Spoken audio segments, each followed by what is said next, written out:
Buenas, vamos a hablar el contenido de la fosa cigomática con respecto al quinto 3 del nervio trigémino, el nervio mandibular.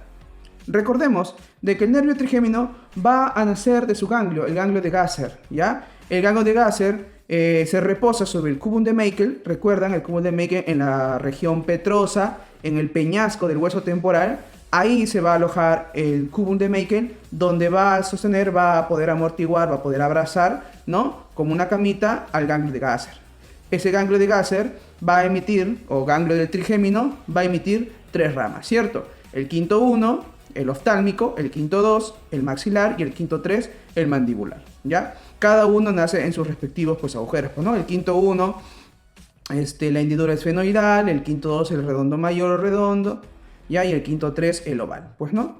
Ahora, en el trayecto del quinto 3, donde vamos a encontrar en la fosa cigomática, ¿no? El contenido de la fosa cigomática junto con las divisiones de la arteria maxilar y sus dos porciones, primera y segunda porción, ¿ya? El quinto 3 va a dividirse en dos ramas, una rama anterior y una rama posterior. Hay que recordar de que el quinto 3 es el único nervio mixto, ¿ya? Porque el quinto 1 y el quinto 2 son sensoriales. ¿Y por qué el quinto 3 es mixto? Porque su rama anterior va a inervar a los músculos de la masticación y su rama posterior va a ser sensitivo. Ahora, la rama anterior va a tener como finalidad dividirse en dos troncos. Un tronco temporobucal, ¿ya? Y un tronco temporomaceterino. Entonces, la anterior se divide en temporomaceterino y temporobucal. En el trayecto de esa división, antes de dividirse, ya vamos a tener una pequeña rama para los músculos pterigoideo medial, ¿ya? Para el músculo pterigoideo medial. Otra cosa, que el músculo pterigoideo medial, una de sus ramitas va a ser para el músculo del martillo. Entonces, recordemos de que cuando hablamos del nervio facial, dentro de el peñasco, en el interior de su división, va a emitir el nervio para el músculo del estribo. En este caso, el trigémino va a emitir, o específicamente, el nervio pterigoideo medial, que nace de la rama anterior del trigémino, del quinto 3 específicamente, va a ser para el músculo del martillo. Una vez que ya emitió la rama pterigoidea medial, ¿no? Va a emitir el tronco temporomaceterino, que va a tener como finalidad una rama terminal para llegar al músculo macetero. Pero en su trayecto, para llegar al músculo macetero, va a emitir una ramita, que va a ser el nervio temporal profundo posterior, ¿ya? Ahora, el tronco temporobucal, donde va a tener como finalidad, pues, ¿no? Llegar al músculo orbicular de los labios, ¿ya? En su trayecto, ¿no? En su trayecto va a emitir 3 o incluso 4 ramas, según la literatura.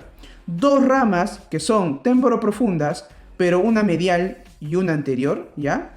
Una medial y una anterior, y las dos ramitas para los músculos pterigoideos laterales, ¿ya? Y su terminación va a ser en el nervio bucal.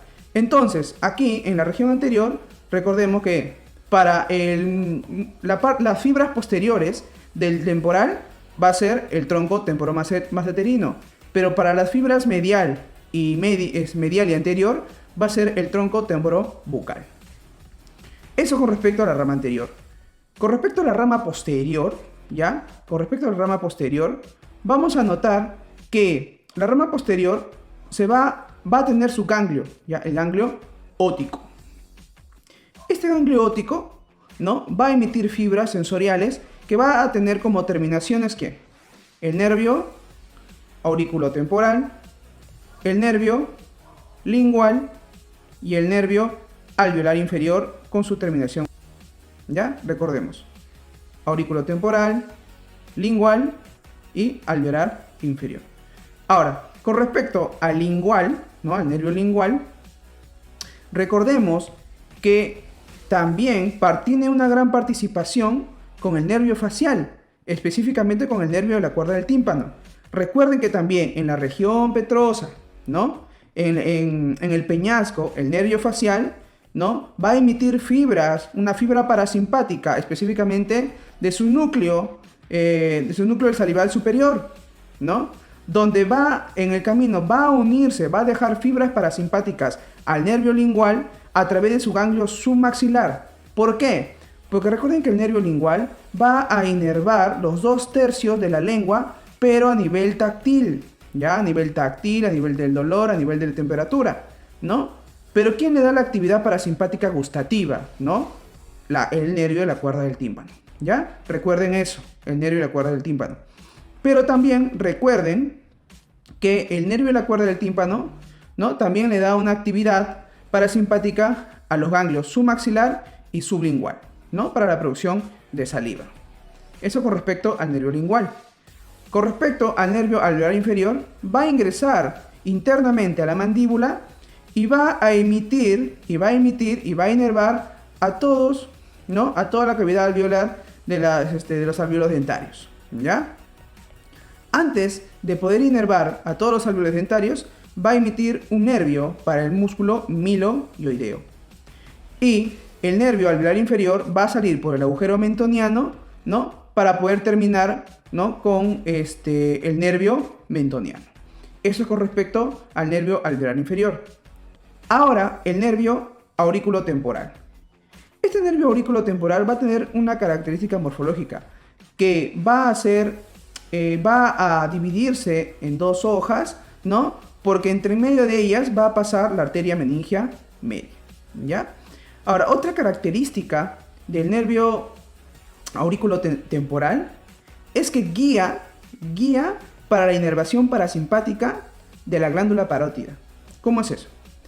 Recordemos que la glándula parótida tiene una inervación parasimpática de los ganglios del nervio glosofaringio, del noveno.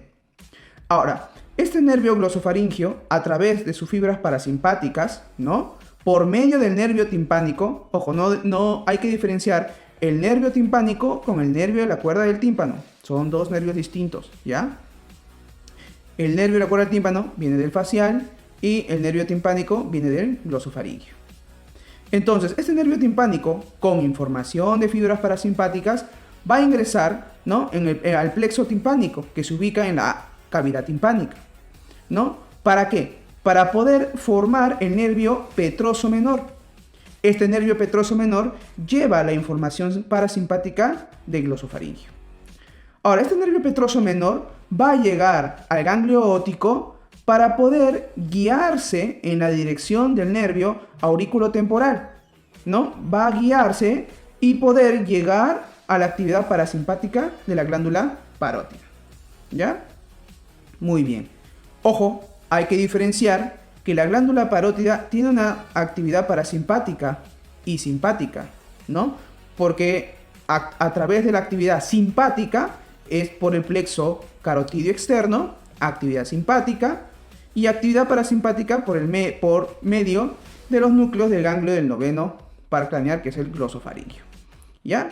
Y bueno, solo para recordar y acatar que la fascia parotidia, ¿no? De la cápsula parotidia, ¿no? Está inervada por el plexo cervical, específicamente por el nervio auricular mayor, ¿no? Pero eso es a la fascia. Entonces hay que tener en cuenta, ¿no? El parasimpático, el simpático, la inervación de la glándula parótida.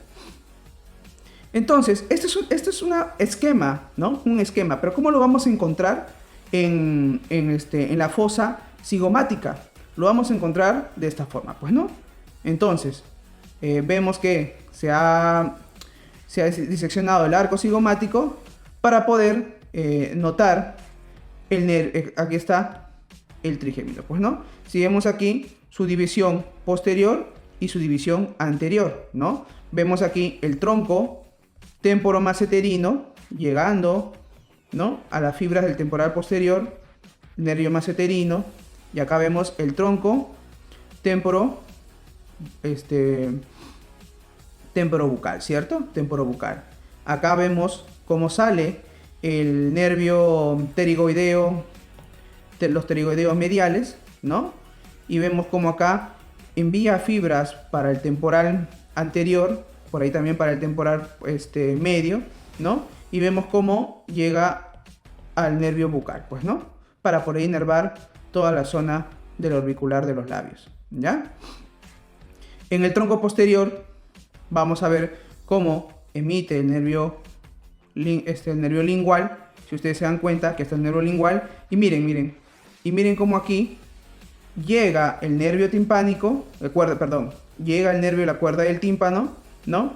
Y se une, bueno, sigue el trayecto del nervio lingual, ¿no? Y llegan al ganglio submaxilar. ¿Para qué? Para poder inervar a los 2/3 de la lengua, tanto a nivel motor como a nivel gustativo, y pueda también dar una actividad simpática al ganglio submaxilar y al ganglio sublingual. Vemos también acá el nervio alveolar inferior, ¿no? Que va a llegar, pues obviamente, a los alvéolos dentarios, ¿no? Y va a terminar en el nervio mentoniano. Pero antes de ello va a dar una rama para el músculo miloioideo. Y por último, vamos a ver aquí cómo se forma la hojuela, ¿no? En las hojas del nervio temporoauricular, nervio temporoauricular, y cómo por medio de ellas pasa la arteria meningia media, ¿no? Y claro que acá no se ve como el trayecto para la glándula parótida, ¿ya? Y bueno, acá acá hemos diseccionado a los músculos pterigoideos, ¿no?